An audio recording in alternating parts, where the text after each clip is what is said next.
Video başlamazdan əvvəl onu deyim ki, bu tradingdə risk yönetim videosunun birinci hissəsidir. İkinci hissəsini yaxında çəkəcəm. Bu video çox da xoşuma gəlmədi. Həm videoda səsim yaxşı deyildi, həm də videoda istədiyim məlumatları tam verməmişəm deyə bu videonun ikinci versiyası da gələcək. Amma siz yenə də bu videoyu izləməyi unutmayın, çünki bu videoda da qəşəng məlumatlar var. Xoş izləmələr. Hamıya salam uşaqlar, YouTube'dakı sıfırdan trading kursumuzun 10-cu videosuna xoş gəlmişsiniz. Bilmirəm səsim necə çıxır, çünki səs ayarlarını sıfırdan dəyişdirdim, çünki əvvəllər çox da yaxşı çıxmırdı. Nəysə, keçək videomuza. Bugünkü videomuzun mövzusu, onsuz da bilirsiniz çoxdan, tradingdə risk idarə etməsi, balans idarə etməsi. Zaten deyirlər ki, psixologiya çətindir. Psixologiyada risk idarəsi olmayanda çətin olur. Gəldi uşaqlar, ekranda iki cür yazı var. Hal-hazırda. Biri funded, bir də challenge zamanı. Challenge yəni fonu keçməyə çalışdığın zaman. Fonu keçməmişsən, hələ keçməyə çalışırsan. Funded isə hesabı keçdikdən sonra olur.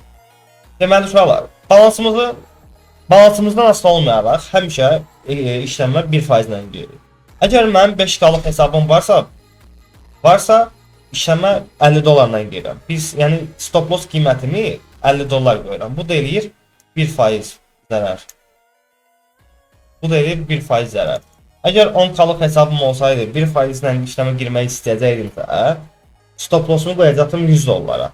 Girdim 5K-lıq hesabla 1% ilə işləmə 50 dollar. Stop loss oldu, neyib yox. Balansın düşdü 9950 dollara. Nə edirsən ikinci dəfə? Balansını 0.5% ilə girsən. Yəni 1%-in yarısından girsən. Hər dəfə yarım-yarım azaldırsan işləmi. Hər stop loss olduqca.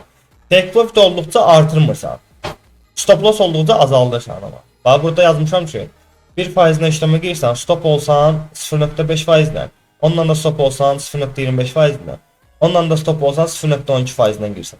Əgər 0.12 ilə take profit olduqsa, yenə qayıdırsan 0.25-ə. Bundan take profit oldunsa qayıdırsan 0.5-ə, artıq balansın, yəni 5K-lıq hesabda 5K-nı keçdinsə, yəni zərərdən qutulub xeyrə keçdinsə, yenə balansında 1K-lığa keçirsən, yəni 1% işləmlər atırsan və artırmırsan bunu, heç vaxt. Həmişə 1% işləmə olur. Sən funded olsan belə, maksimum sən girəcəyin pul 1%-dir. 1% qaydasını aşmamalısan. Yəni qısaca hər stop loss olduqda əvvəlki məbləğin yarısından girir. Take profit olduqca əvvəlki məbləğin 2 qatından girmirik, amma hər dəfə stop loss olduqca həmin məbləğin yarısına işləmə girir. Yarım-yarım azaldırıq elədir. Funded nədir? Son hesabını keçəndən sonra sizin yenə hesab verilir, funded hesabı. Artıq o hesabla trade edib payout ala bilirsiniz. Biz buna funded deyirik və burada elə sistem var ki, fundeddə artıq challenge hissəsindən daha çox diqqətli olursan. Çünki funded artıq sənin hal-hazırda real hesabının olduğunu göstəricisi ki, sənin burada itirdiyin 1 dollar belə demək olar sənin öz pulundur. Buna görə biz çalışırıq normal setupda, yəni normal analizdə balansın 0.5% ilə, 25% ilə və yaxud onun yarısından işləmə giririk stop loss olduqca. Eyni qaydada challenge-dan. Amma nə zaman ki mükəmməl setup görəcəyik, analizləri görəcəyik, məsəl üçün mükəmməl və əminsən ki qalacaq bu və yaxud özündən çox əminsənsə, onda maksimum 1% ilə və yaxud 0.75% ilə giririk. Yəni 10K-lıq hesabda stop loss-u qoyuruq 100 dollara. 10K-lıq hesabda stop loss-u qoyuruq 100 dollara.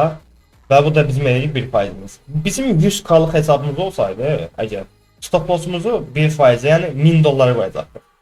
Bunda necə başlayalım sizə, uşaqlar? Sən long açmısan, məsəl üçün burada long açmısan.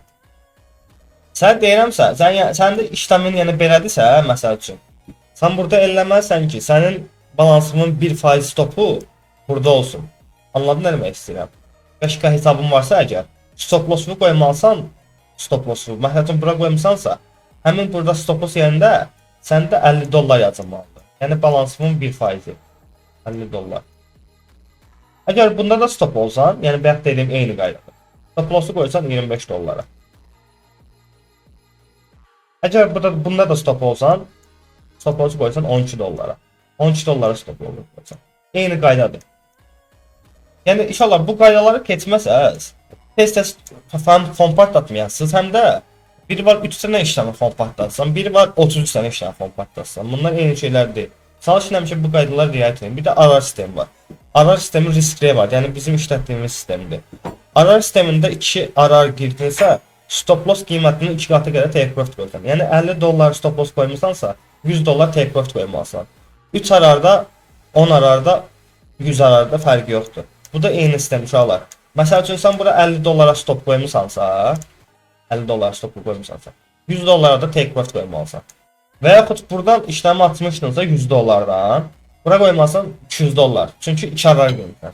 Amma əgər sən 3 arar girmisənsə, stop loss'u 50 dollara qoymusansa, take profit'i qoyasan 150 dollara. Yəni 3 ilə çarpasın onu hər dəfə. Arar sistemlər ki, məsəl üçün 5 arardan danışırıqsa biz, stop loss'u vursan o 5-ə, nə qədər edirsə take profit onu qoyursan. 15 dollar sənin stop loss yerin varsa, 15 dollar stop loss yerin varsa, 4 arardan işləmə girirsənsə, take profit yerini qoymasan 60 dollar. Çətin bir sistem deyil. Bizim millət prosta çox çətinləşdirir bu sistemi. Mən anlayamamışam əldə. Hər dəfə işləmə 1% ilə girirsən, stop olduqca 50% azalırsan. Uğurlu olanda da azaltmırsan sistemi. Challenge sistemi, funded sistemi eyni şeydir, amma fundeddə daha diqqətli olursan və daha az balansla işləmə girirsən. 0.5%, 0.75% ilə girirsən. Əgər ancaq mükəmməl setup görəndə ancaq qiyməti 1%-ə girirsən və 1% balansla işə girirsən. Qalar, bugünkü video bu qədər idi. Məncə başa düşmüşsünüz.